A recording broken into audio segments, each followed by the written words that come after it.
Stiamo preparando il mosto per fare la mostarda. Abbiamo 5 litri di mosto di uva bianca. Lo mettiamo nella ventola, è già pulito, con colore dell'uova. Ora in questi 5 litri di mosto dobbiamo mettere un cucchiaio di cenere per ogni litro di mosto. La cenere fatta di legna, pulita, l'ho sedacciata e 5. Dopodiché la possiamo mettere sul fuoco, da quando bolle deve bollire un'ora a fuoco basso, poi si fa raffreddare e domani si fa la mostarda. La facciamo cuocere, quando comincia a bollire la cenere se ne sale sopra e fa una schiuma, ma non importa perché dopo la schiuma scompare di nuovo. Ieri abbiamo bollito il mosto, ora lo filtriamo. Ora lo dobbiamo misurare. L'abbiamo filtrato perché, come sapete, la prima bollitura si fa con la cenere. Ora lo dobbiamo misurare per vedere quanto farina ci dobbiamo mettere. 1 litro.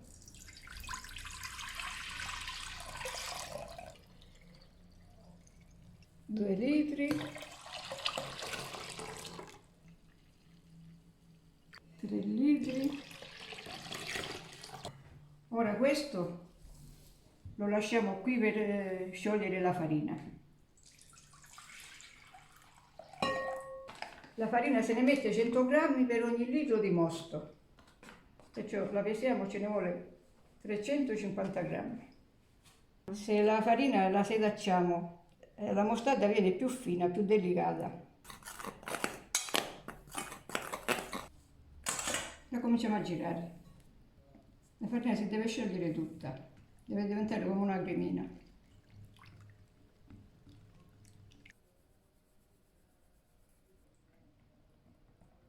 Una volta che abbiamo sciolto la farina in questo recipiente, la possiamo mischiare qua.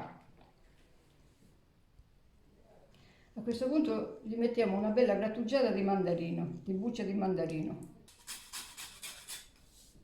Se vi piace la buccia di mandarino e l'odore, lo potete mettere. È pronta per andare sul fuoco. Si deve girare sempre fino ad ebollizione. Una volta che bolle, altri 10 minuti ed è pronta. Una volta la vendemmia 2 mesi durava. Quando si pigiava l'uva, tutta la notte pigiavano l'uva. Tutte le persone avevano la vigna. C'erano quelli che raccoglievano l'uva, c'erano quelli che la portavano al palmento con gli asini, eppure sulle spalle, sulla testa, le donne. Una volta la mostarda non è che si faceva sul gas così, perché non tutti ce l'avevano ai tempi. La facevano sul fuoco, con la legna. Mettevano una ventola di alluminio, ad esempio mia mamma la faceva più di una volta, perché a mio padre la mostarda piaceva tanto. E a noi ragazzi pure, a tutti piaceva. Tutto pieno di persone, tutto pieno di gente che lavoravano, andavano avanti e indietro dalla campagna, dal palmento, sistemavano le botte davanti alla porta, chiamavano un gatoio e i putti venivano da dentro, tocatoio.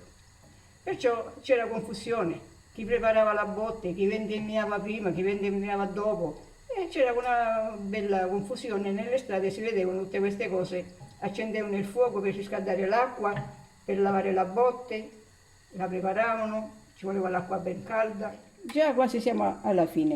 Ho fatto le bollicine, ecco qua. Continuiamo per altri 10 minuti ed è pronta. E si mette nei piatti, nelle ciotoline. Mia mamma la tagliava col coltello a pezzettina e la metteva ad asciugare al sole e la faceva per l'inverno. E noi prima che si seccasse, piano piano quasi sulla cannazzetta la mangiavamo e quasi che non ne restava. Una volta che dovevamo comprare, che soldi non avevamo.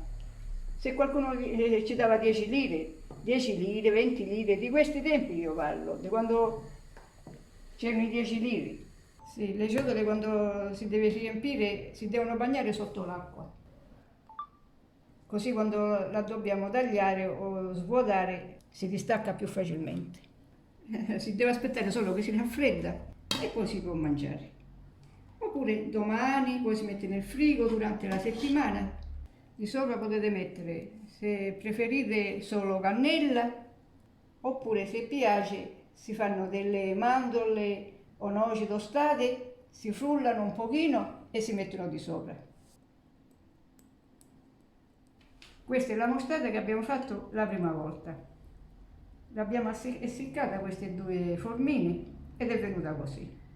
Questa, una volta che è ben asciutta, si conserva in un sacchetto di carta. Poi nell'inverno magari gli diamo una lavatina, si asciuga e si può mangiare, si fa a striscioline. Una volta questo per Natale si faceva, si metteva nel canestro.